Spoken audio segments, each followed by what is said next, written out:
नमस्कार दोस्तों। आज हम बात करेंगे जो अभी रिसेंटली 16 मई 2020 को नोटिफिकेशन आया है, नोटिफिकेशन नंबर 43, जो कि ट्रांजिशनल क्रेडिट की इनपुट के रिगार्डिंग है। उसकी टाइम लिमिट से रिगार्डिंग है कि आप कब तक वो इनपुट ले सकते हो।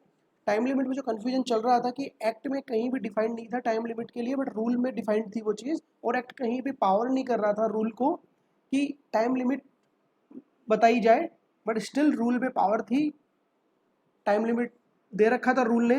तो हाई कोर्ट में काफ़ी रिट पिटिशन लगी हुई थी कि एक्ट ने कहीं ऑथोराइज ही नहीं कर रखा है रूल्स को टाइम लिमिट बताने के लिए।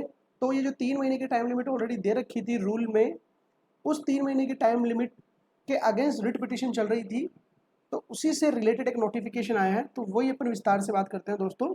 उस नोटिफिकेशन में लिखा है कि the central government hereby appoints the 18th day of May 2020 as the date on which the provision of section 128 of the said act shall come into force। कि जो फाइनेंस एक्ट है, जो आपका फाइनेंस एक्ट 2020 का, उसका provision of section जो है 128, उसके इफेक्टिव डेट के लिए बात कर दी कि हम 18 मई को अपॉइंट करते हैं कि उसके प्रोविजन एप्लीकेबल हो जाए। सबसे पहले अपन देखते हैं दोस्तों 128 क्या है फाइनेंस एक्ट 2020 का। तो ये है दोस्तों आपके सामने 128 ऑफ फाइनेंस एक्ट।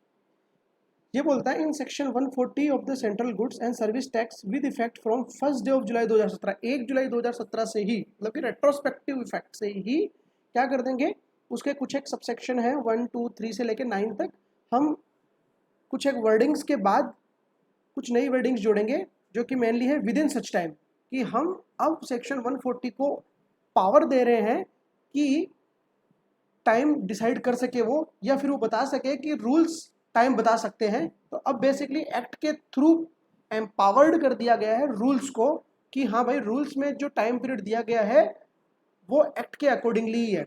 अब अपन चलते हैं सेक्शन 140 पे, वहां पे देखते हैं सेक्शन 140 के सबसेक्शन क्या कहते हैं और उनमें क्या चेंजेस एक्चुअली में हुए हैं दोस्तों। जैसा कि मैंने आपको बताया कि अमेंडमेंट क्यों हुआ, क्या जरूरत थी, कि सेक्शन 140 कहीं भी ये पहले नहीं बता रहा था टाइम लिमिट के बारे में, रूल में बताया गया था।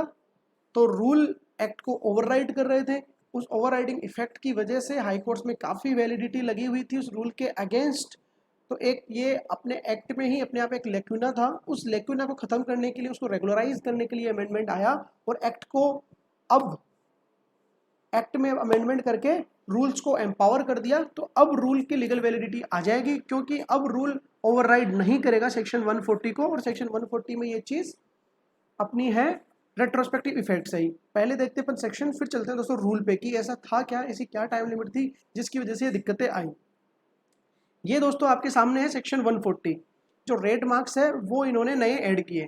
सेक्शन 140 का सबसेक्शन पहला बोलता है कि जो रजिस्टर्ड पर्सन थे पहले एग्जिस्टिंग लॉ में, जिनको एलिजिबल ड्यूटीज उनकी कोई भी थी एग्जिस्टिंग लॉ में, उसका इनपुट उनको जो लेना था वो था सबसेक्शन 1 में, कि वो अपने इलेक्ट्रॉनिक क्रेडिट लेजर में जीएसटी में सैनबेड क्रेडिट की जो भी एलिजिबल ड्यूटी थी उसका इनपुट ले सकते थे एज मैनर प्रेस्क्राइब, जो भी मैनर रूल में बताया गया है उस मैनर में।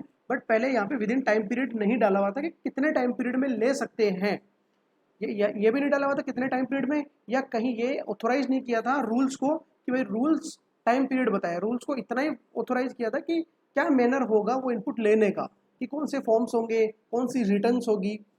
सेक्शन इस सेक्शन का सबसेक्शन 2 था कि एग्जिस्टिंग पर्सन, जो एग्जिस्टिंग लॉ में जो रजिस्टर्ड पर्सन थे उनके कैपिटल गुड्स से रिगार्डिंग, उसके लिए भी यहाँ पे कोई टाइम पीरियड की बात नहीं करी थी। तीसरा सबसेक्शन था कि आप पहले अनरजिस्टर्ड थे या फिर आप एग्जेम्प्टेड गुड्स में डीलिंग कर रहे थे, उस फिर और आप अब जो जीएसटी एक्ट में आ गए हो, आप रजिस्टर्ड हो गए हो, या फिर आपके जो गुड्स एग्जेम्प्टेड नहीं रहे, टैक्सेबल हो गए, तो आपके पास जो स्टॉक पड़ा था उस पर कोई इनपुट था, उसकी बात करता था। जो सबसेक्शन 4 था वो बात करता था कि कोई ऐसी एग्जेम्प्टेड गुड्स या फिर टैक्सेबल गुड्स दोनों की मैन्युफैक्चरिंग में था, या फिर एग्जेम्प्टेड सर्विस दे रहा था एग्जिस्टिंग लोग में, उनके गुड्स से रिलेटेड इनपुट की बात करता था। सबसेक्शन 5 बोलता था दोस्तों कि इनपुट और इनपुट सर्विस आपको 1 जुलाई 2017 के बाद रिसीव हुई, बट आपने एग्जिस्टिंग लॉ में उसकी ड्यूटी जो टैक्सेस पे कर दी थी उसके ट्रांजिशनल क्रेडिट की बात करता था। सेक्शन 6 जो बात करता था वो करता था कि आप एग्जिस्टिंग लॉ में फिक्स रेट से टैक्स दे रहे थे, लाइक कि आप पहले किसी कंपोजिशन स्कीम में थे बट अब जीएसटी में रेगुलर स्कीम में हो, तो उस आपके पास कोई स्टॉक वगैरह पड़ा हो उसके इनपुट के लिए बात करता था। सेक्शन 7 बात करता था कि आपको कोई सर्विस रिसीव हो गई थी 1 जुलाई 2017 से पहले, और आप इनपुट सर्विस डिस्ट्रीब्यूटर थे तो आपने सर्विस रिसीव कर ली थी, अब जब आप बांटने गए, उस सर्विस को डिस्ट्रीब्यूट करने गए, तो आपके इम्प्लीमेंट हो गया जीएसटी, तो उसके ट्रांजिशनल क्रेडिट की बात करता था। सबसेक्शन 8 बात करता था कि आप एग्जिस्टिंग लॉ में सेंट्रलाइज रजिस्ट्रेशन ले रखा था आपने, तो अब जीएसटी में अलग अलग रजिस्ट्रेशन हो गए, तो वो इनपुट डिस्ट्रीब्यूशन की बात करता था। सबसेक्शन 9 जो बोलता था, वो बोलता था कि आपने एग्जिस्टिंग लॉ में क्रेडिट ली, लेकिन आपने नॉन पेमेंट किया, आपने पेमेंट नहीं किया, इस वजह से आपको क्रेडिट रिवर्स करनी पड़ी, तो आपको एग्जिस्टिंग लॉ में उसका इनपुट मिल जाएगा। अगर आप 3 महीने के अंदर अंदर आप उसका पेमेंट कर देते हो एग्जिस्टिंग लॉ में, तो आप ट्रांजिशनल क्रेडिट, ट्रांस 1 ट्रांस 2 जो भी एप्लीकेबल रिटर्न है, उनके थ्रू आपको इनपुट मिल जाएगा। बट कहीं भी इस पूरे सेक्शन में ये विद इन सच टाइम वाली जो बात है, वो पहले कहीं भी नहीं लिखी हुई थी कि कितने पीरियड में आप वो जो एप्लीकेबल रिटर्न्स हैं वो फाइल कर सकोगे दोस्तों। ये इन्होंने लिखा था रूल 117 में। ये आपके सामने रूल 117, वो क्या बोलता है, ये मैंने कुछ एक पार्ट लिया, पूरा पार्ट नहीं लिया, जो भी एप्लीकेबल जो रिलेवेंट पार्ट है वही लिया है। ये रूल 117 बोल रहा है कि every registered person entitled to take credit of input tax under section 140 से, कि 140 में जो भी एंटाइटल है, जिनकी अपन ने अभी 9 सबसेक्शन में बात करी कि जो जो लोग इनपुट टैक्स क्रेडिट लेने के लिए एंटाइटल है, within 90 days of the appointed date submit a declaration electronically in form GST trans 1, कि ट्रांस 1 में वो अपनी डिटेल सबमिट कर देंगे इनपुट लेने की। तो दोस्तों इसमें 90 डेज इन्होंने बता दिया, और फर्दर ये भी बताया कि कमिश्नर 90 डेज और एक्सीड कर सकता है।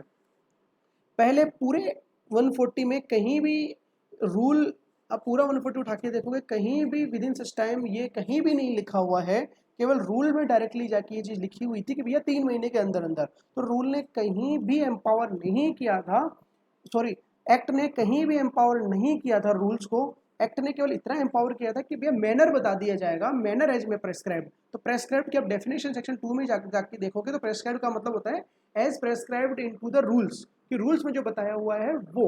तो मैनर, रूल्स में मैनर दिया हुआ है बाकायदा कि आप ट्रांस 1 ट्रांस 2 आपको रिटर्न्स भरनी है।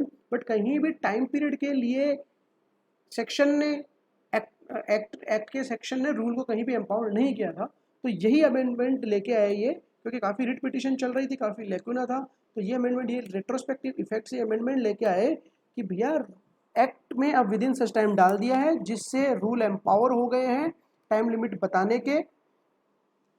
तो ये जो लिटिगेशन चल रही थी इतने दिन से, इतने टाइम से, 2-3 साल से, वो सारी लिटिगेशन अब ड्रॉप होने वाली है।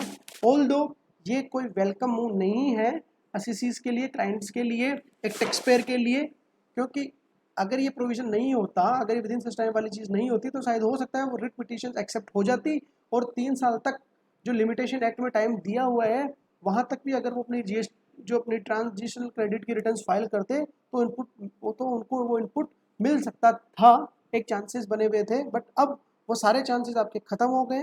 दूसरी चीज़, इस नोटिफिकेशन में आप देखोगे तो आप एक चीज़ से कंफ्यूज हो सकते हो,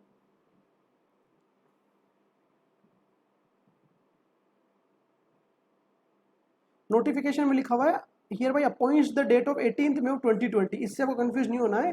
इसका मतलब होगा कि ये जो प्रोविजन है, ये जो फाइनेंस एक्ट 2020 का सेक्शन 128 के प्रोविजन है, इसकी डेट इन्होंने 18 मई से अपॉइंट की कि 18 मई से they are applicable, but retrospective.